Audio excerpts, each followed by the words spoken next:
आपण खात असलेल्या मीठ आणि साखरेत मायक्रोप्लास्टिकचे अंश आढळून आल्याची धक्कादायक बाब समोर आली. तसंच विद्यार्थिनींना कॉलेजने शुल्क मागितल्यास कडक कारवाई होणार आहे. याबद्दल राज्य सरकारने हे प्रकार रोखण्यासाठी हेल्पलाईन नंबर देखील जारी केलेत. यासोबतच लाडकी बहीणसह राज्य सरकारच्या सर्व योजना थांबवू असा इशारा सर्वोच्च न्यायालयाने दिलाय.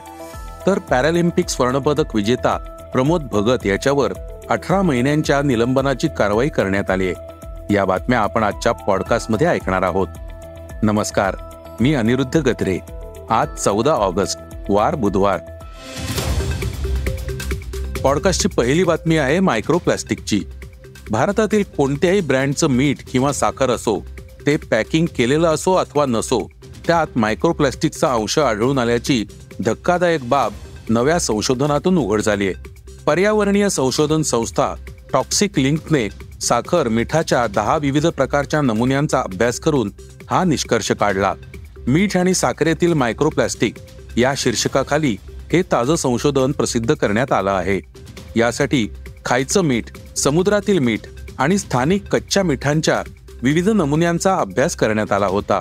इतकंच नाही तर अभ्यासासाठीचे काही नमुने हे ऑनलाईन मागवण्यात आले होते, तर काही स्थानिक बाजारपेठेतून खरेदी करण्यात आले होते.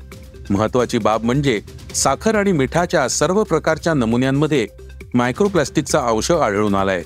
हे प्लास्टिक लहान मोठे तुकडे, फिल्म आदी स्वरूपात आढळून आलेत.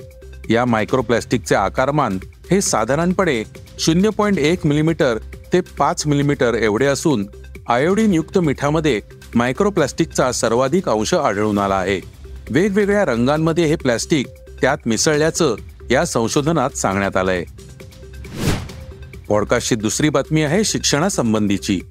पालकांचं उत्पन्न हे 8 लाखांपेक्षा कमी असणाऱ्या विद्यार्थिनींना राज्य सरकारने पदवी आणि पदव्युत्तर शिक्षण मोफत केलंय. त्यामुळे आता महाविद्यालयांमध्ये प्रवेशासाठी मुलींना शुल्क भरावं लागणार नाहीये. मात्र असं असून देखील काही महाविद्यालये त्यांच्याकडून शुल्क वसूल करत असल्याच्या तक्रारी समोर आल्या. यानंतर आता या विरोधात उच्च व तंत्रशिक्षण विभागाने कडक पावलं उचलली आहेत. तसंच जी महाविद्यालये विद्यार्थिनींकडे शुल्क मागतील त्यांच्या विरोधात तक्रारींसाठी हेल्पलाईन क्रमांक प्रसिद्ध करण्यात आले आहेत. या संदर्भात माहिती व जनसंपर्क महासंचालनालयाने याबद्दल माहिती दिली असून मुलींना मोफत उच्च शिक्षणाबाबत समस्या आल्यास सकाळी 9 ते सायंकाळी 6 या वेळेत 079691344440 आणि 079691344441 या हेल्पलाईन क्रमांकावर संपर्क साधण्याचं आवाहन करण्यात आलंय. पॉडकास्टची तिसरी बातमी आहे सर्वोच्च न्यायालयाची. गेल्या काही दिवसांपासून राज्य सरकारच्या लाडकी बहीण योजनेची जोरदार चर्चा सुरू आहे. या योजनेचा लाभ लवकरच पात्र महिलांच्या खात्यात वितरित केला जाणार आहे. या दरम्यान लाडकी बहीणसह राज्य सरकारच्या सर्व योजना थांबवू असा इशारा सर्वोच्च न्यायालयाने दिलाय.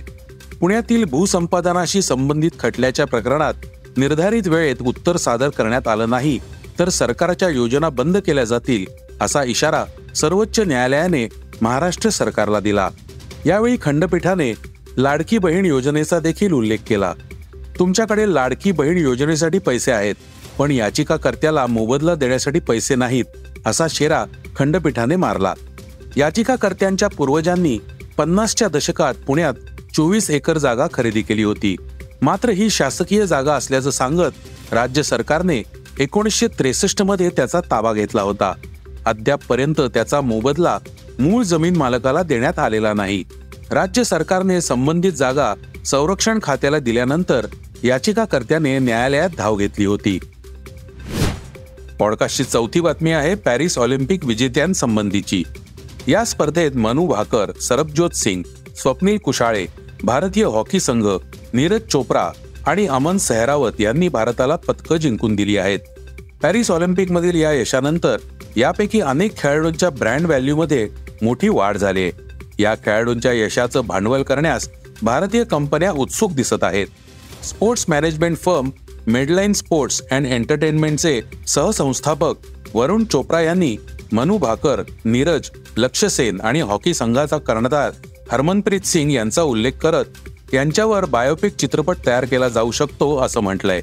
तसंच हॉकी संघाचा कर्णधार आणि या ऑलिम्पिकमध्ये भारतासाठी सर्वाधिक गोल करणारा हरमनप्रीत सिंग हा ब्रँडिंगसाठी कंपन्यांचा सर्वात आवडता स्टार म्हणून उदयास आला आहे. यासोबतच कुस्तीपटू विनेश फोगाट फायनल खेळू शकली नाही, तरीही तिच्या धाडसी ऑलिम्पिक प्रवासाची अनेक ब्रँड्सनी गांभीर्याने दखल घेतलीय. पॉडकास्टची 5वी बातमी आहे लाडकी बहीण योजनेवरून राज्य मंत्रिमंडळ बैठकीत झालेल्या खडाजंगीची. या बैठकीत महायुतीचे आमदार रवी राणा आणि महेश शिंदे यांनी लाडकी बहीण योजनेसंदर्भात केलेल्या विधानांचे तीव्र पडसाद उमटले. यावेळी सर्व मंत्र्यांना या योजनेबाबत उलटसुलट प्रतिक्रिया न देण्याबाबत तंबी देखील देण्यात आली. राणा यांनी एका कार्यक्रमात बोलताना विधानसभा निवडणुकीत आशीर्वाद न दिल्यास लाडकी बहीण योजनेची रक्कम खात्यातून परत घेईन असं वक्तव्य केलं होतं. तर महेश शिंदे यांनी विधानसभेत विरोधात काम केल्यास लाडकी बहीण योजनेमधून नाव कमी करण्यात येईल अशी धमकी महिलांना एका कार्यक्रमात दिली होती. सरकार ही योजना यशस्वी होण्यासाठी शर्थीचे प्रयत्न करीत असताना महायुतीच्या आमदारांनी अशा प्रकारे विधाने केल्यास त्याचा योजनेवर परिणाम होऊ शकतो. त्याचप्रमाणे विरोधक याचा फायदा घेऊ शकतात. त्यामुळे सर्वच मंत्र्यांनी याबाबत दक्षता घ्यावी अशी तंबी मुख्यमंत्री एकनाथ शिंदे यांनी यावेळी सर्व मंत्र्यांना दिली. पॉडकास्टची 6वी बातमी आहे क्रीडा जगतातली.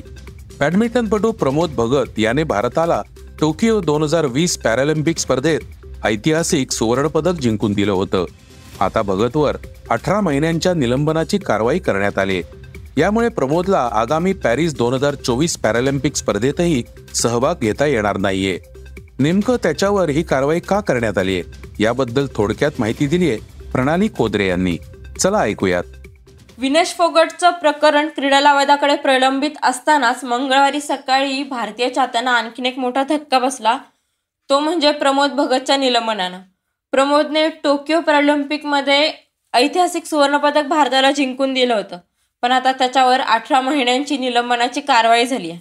BWFच्या अँटी डोपिंग नियमांचं उल्लंघन केल्याप्रकरणी त्याच्यावर ही कारवाई केली गेली आहे.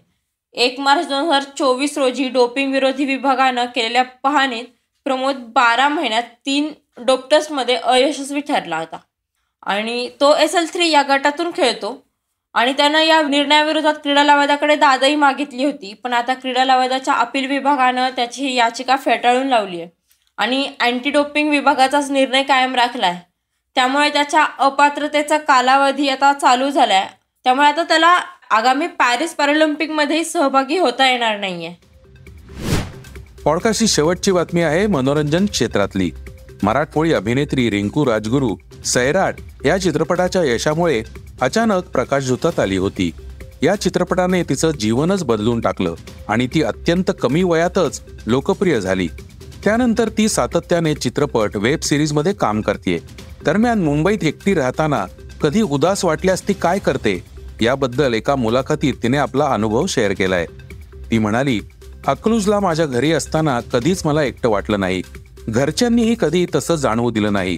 पण मुंबईत राहून आता जेव्हा एकटी होते तेव्हा कधी उदास वाटलं तर घरी परत जाते. त्यामुळे मनाला शांती मिळते. जरी मला कसं तरी वाटलं, रडायला आलं, एकटं वाटलं तरी मी कोणालाही सांगत नाही.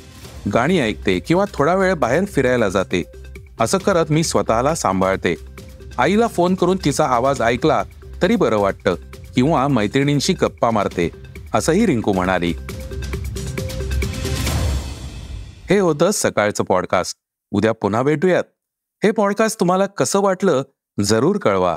त्याला रेटिंग द्या आणि इतरांना रेकमेंड करा. धन्यवाद.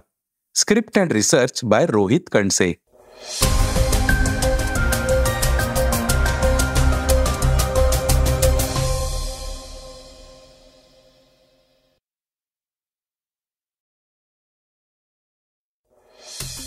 वाचा, बघा आणि आता ऐका आणखी बातम्या isakal.com वर.